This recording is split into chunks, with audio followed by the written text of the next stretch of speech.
चाहिए। दीप लगाना मतलब ज्योति को उत्पन्न करना, और ज्योति को उत्पन्न करना मतलब ज्योतिर्लिंग को प्रकट करना।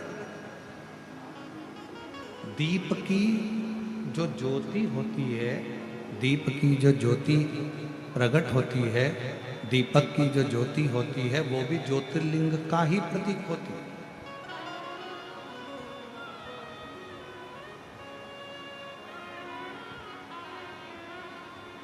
दीपक की जो ज्योति है वो ज्योतिर्लिंग का ही प्रतीक है, ज्योतिर्लिंग का प्रतीक। इसलिए दीपक लगाते समय व्यर्थ की किसी से बात ना करी जाए। दीपक लगाते समय किसी से व्यर्थ की बात ना करते हुए, जिस दीपक को आप प्रज्वलित कर रहे हो, जिस दीपक को आप लगा रहे हो, आपका ध्यान उस शिव की ज्योति में केंद्रित होना चाहिए।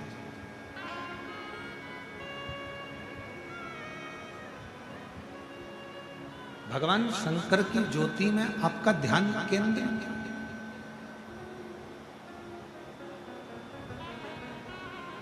और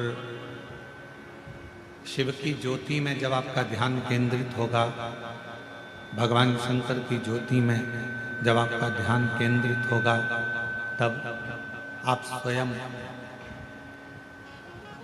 भगवान शिव का साक्षीकरण 2 क्षण में करो। तो दीप जलाते समय चाहे मंदिर में दीपक लगाओ, चाहे घर के अंदर मंदिर में दीपक लगाओ, चाहे बेलपत्र के वृक्ष के नीचे दीपक लगाओ, चाहे आंवले के वृक्ष के नीचे दीपक लगाओ, चाहे आप घर के दरवाजे पर दीपक लगाओ। दीपक लगाते समय तुम्हारा ध्यान केंद्रित दीप में जो ज्योति है, ज्योति में जो शिवलिंग है, ज्योतिर्लिंग है, उस ज्योति का दर्शन करते समय अपने ध्यान को केंद्रित। दूसरा, भगवान शंकर को, सूर्य नारायण भगवान को,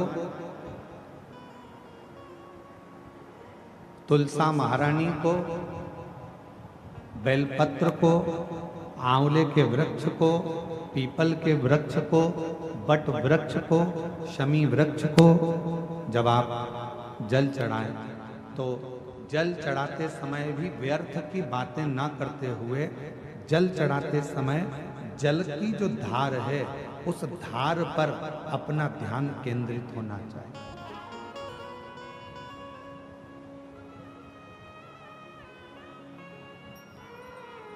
उस प्रेशर बढ़ाओ, प्रेशर, उस धार पर आपका जल की जो धार हो, उस धार पर आपका ध्यान केंद्रित हो। दीपक की ज्योति पर आपका ध्यान केंद्रित हो, जल की धार पर आपका ध्यान केंद्रित हो।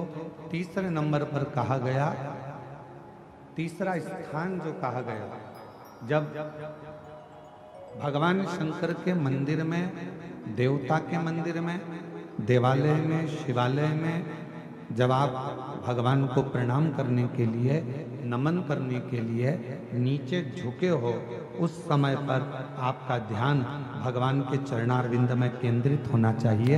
ये तीसरे नंबर का स्थान है।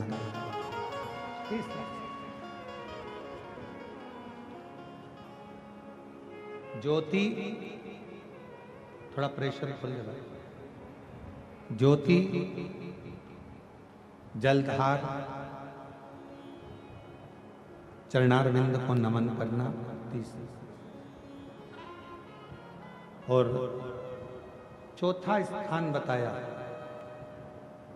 नंदी के पास जब आप बैठो।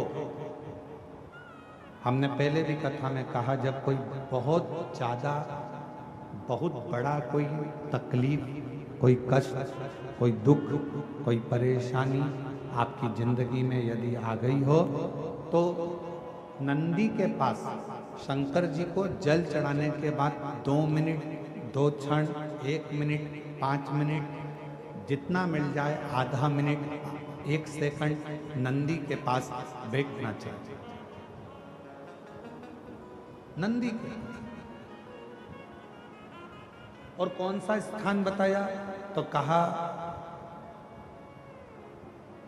नंदी का जो पांव आगे का एक चरण नंदी का उठा हुआ रहता है। दर्शन करें आप लोगों ने, किस किस ने करें? जरा हाथ उठाओ, करें सब लोगों ने। नंदी का आगे का एक पांव उठा हुआ होता है। तो नंदी, जब तुम कोई विषम परिस्थिति में हो, बहुत टेंशन में हो, बहुत तकलीफ में हो, बहुत कष्ट में हो, और बहुत ज़्यादा कोई डिप्रेशन में हो, कोई चिंता में हो, कोई बात अगर तकलीफ की है, तो नंदी का जो पांव उठा हुआ रहता है, उस पांव के पास में थोड़ी देर, नंदी के साइड में थोड़ी देर, 1 सेकंड, आधा सेकंड, आधा मिनट, 1 मिनट, 2 मिनट, 5 मिनट, जितना आप बैठो, और थोड़ी देर बैठकर बाबा की ओर ध्यान को केंद्रित करो और अपने मन की बात कह दो। वो चौथा स्थान बताया, मन को केंद्रित करने।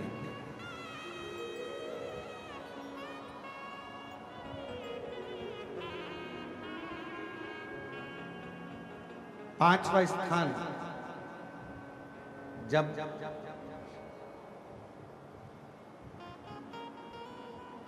सही मार्ग नहीं मिल रहा हो, कोई सही रास्ता नहीं प्राप्त हो रहा हो, सही मार्ग नहीं मिल रहा हो, तो पांचवा स्थान, यदि मेरे महादेव के शिवलिंग के ऊपर जलाधारी लगी हो, तो मंदिर में गए, शिवालय में गए, और भगवान शंकर के शिवलिंग के ऊपर यदि जलाधारी लगी हो, तो जब आप भगवान शंकर के मंदिर से बाहर निकल रहे हो, तो बाहर निकलते समय अगर आपको दरवाजे पर खड़े होकर जलाधारी का यदि दर्शन हो जाए, तो 2 क्षण के लिए उसका दर्शन भी केंद्रित कर सकते हो।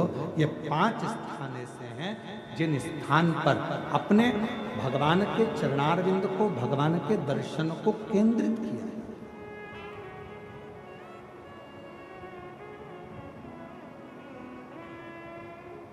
पांच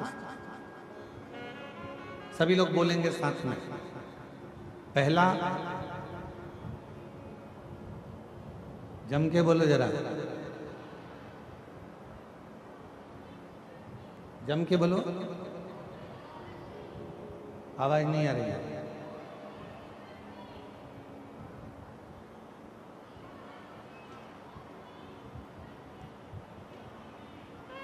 दीपक की ज्योति। दूसरा, जम के बोलो जरा, जल की धार। तीसरा, चरणों को प्रणाम करना। चौथा, नंदी के पास में, चरण के पास में बैठकर अपने मन की दशा को कहना। और पांचवा, भगवान के ऊपर जो जलाधारी लगी होती है, उस जलाधारी का दर्शन कर कर फिर अपने घर की। 5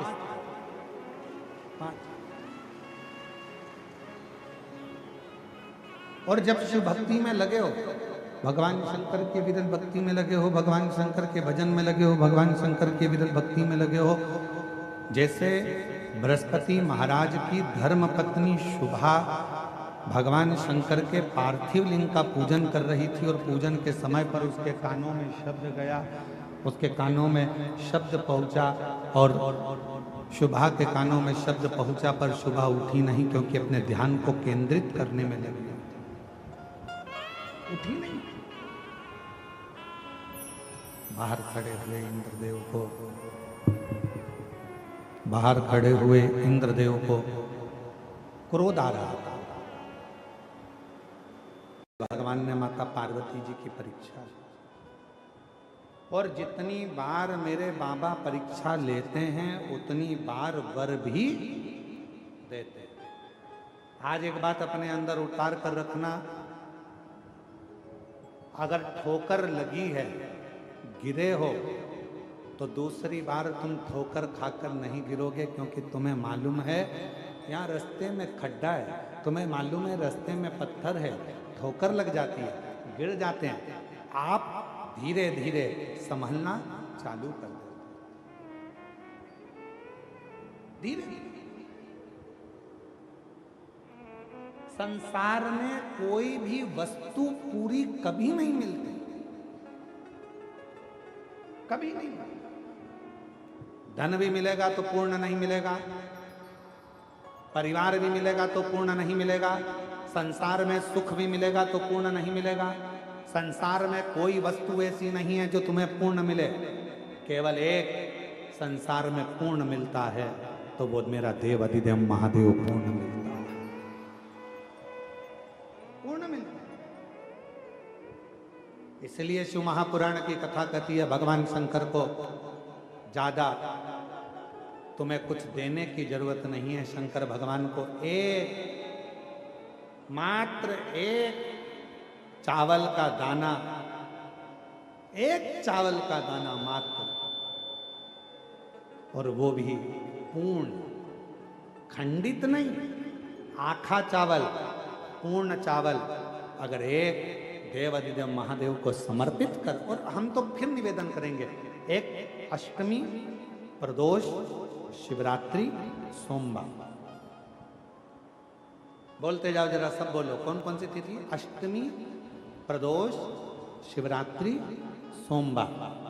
अगर ये दिन तुमने बांध लिया कि मुझे एक चावल का दाना शंकर भगवान को समर्पित करना है, तुम थोड़े दिन, अष्टमी के दिन, सोमवारी के दिन, प्रदोष के दिन, महीने में एक बार आने वाली शिवरात्रि के दिन एक चावल का दाना समर्पित कर कर देखिए, फिर आपको मालूम पड़ेगा, 2-3 महीने के अंदर अंतर मालूम पड़ जाएगा कि तुम्हारी जिंदगी में कितनी उज्जवलता आती है, कितना आप सफल होते हैं, कितनी प्रबलता आपके जीवन में आती है। एक चावल का,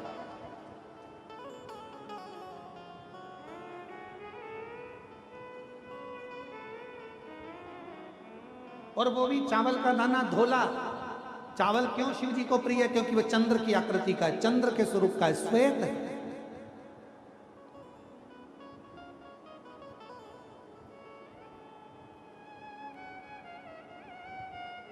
शिव उसको स्वीकार कर लेते। शिव जी का विवाह इतना माता पार्वती जी शिव जी को इतनी सरलता में प्राप्त नहीं कर सकते। कितना कितना तप करा, कितना,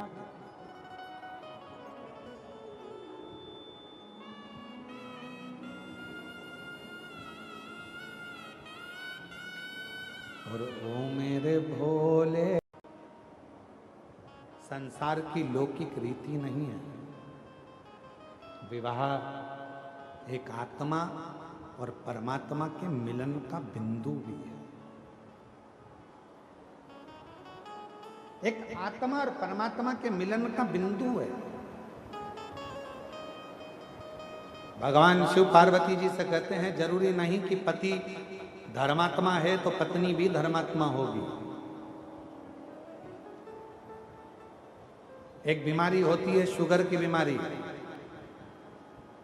दादाजी को होती है तो उनके बेटे को जरूर होती है, और बेटे को होती है तो उनके बेटा बेटी को जरूर होती है। ये पैतृक वंशावली से चलती है। शुगर की बीमारी अगर पिताजी को है तो उसके बेटा बेटी को जरूर होगी, और बेटा बेटी को है तो उनके बेटा बेटी को जरूर होगी। आज नहीं तो कल होगी, पर होगी जरूर। शुगर की बीमारी वंश में, वंश क्रम में चलती है। पर पुण्यता, भजन, आनंद, शिव भक्ति ये वंशाती नहीं होती। हिरण्यकशिपु जैसे राक्षस के घर में भी प्रहलाद जैसा पुत्र हो जाता है, भगवान प्रहलाद का जन्म हो जाता है। कहां किसने सोचा?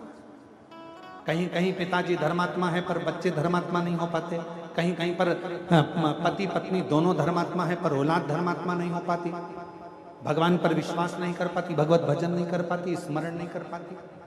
तो शिवजी पार्वती जी को महाशमशान ले जाकर ये बताना चाहते हैं कि यहाँ आत्मा और परमात्मा के मिलन का केंद्र बिंदु ये शिव तत्व है। संसार सागर में अगर जन्म लिया है, मृत्यु लोक में अगर आए हैं, संसार सागर में अगर आए हैं, तो ये शरीर एक ना एक दिन जलकर भस्म हो जाना है। और भगवान तभी फिर पार्वती जी को कैलाश पर लेकर गए और भगवान श्री गणेश जी महाराज का प्रागट्य माँ जगत जननी जगदम्बा अम्बा के यहाँ हो रहा है। हमारे बीच में श्री ब्रजभूषण शरण जी पूर्व सांसद उत्तर प्रदेश से आए हैं। मैं उनको आमंत्रित करता हूँ व्यासपीठ पूजन के लिए। और साथ में संजय सिंह जी भारतीय कृषि संघ अध्यक्ष यहाँ आए। वर्ष में केवल एक श्रावण का महीना एक ऐसा होता है जिसमें मनुष्य हो, नाग हो, किन्नर हो, गंधर्व हो, सुर हो, असुर हो,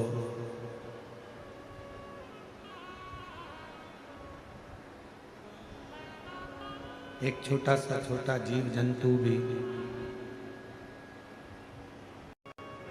और सावन का महीना चल रहा है। कहते हैं कि श्रावण के महीने में भगवान शंकर के अवधूत रूप का यदि स्मरण किया जाए, श्रवण किया जाए, तो 12 ज्योतिर्लिंग के दर्शन का पुण्य फल उसी कथा में प्राप्त हो जाता है, मात्र अवधूतेश्वर भगवान की कथा के रसतत्व को श्रवण करने पर। भगवान अवधूतेश्वर की कथा को सुन लेना।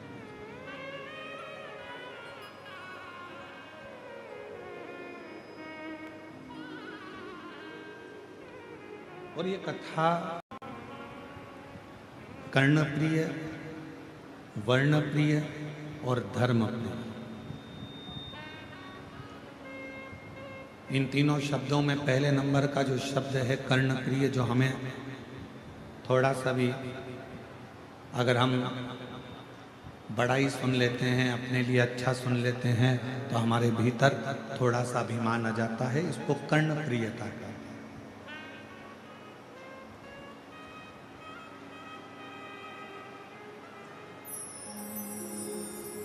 एक बार अवधूतेश्वर महादेव की कथा कहती है, अवधूतेश्वर नाथ की कथा कहती है कि एक बार इंद्र को लगा कि मैं देवगुरु बृहस्पति महाराज के पास में जाता हूं।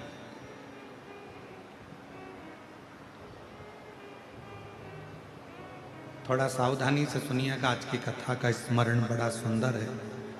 अवधूतेश्वर महादेव की कथा है। मैं बृहस्पति महाराज के पास जाता हूं और उनसे मुझे थोड़ा सा बात करना है, थोड़ा स्मरण करना है, थोड़ी चर्चा करना है। तो मैं वहां जाकर कुछ चर्चा करता हूं। चले अपनी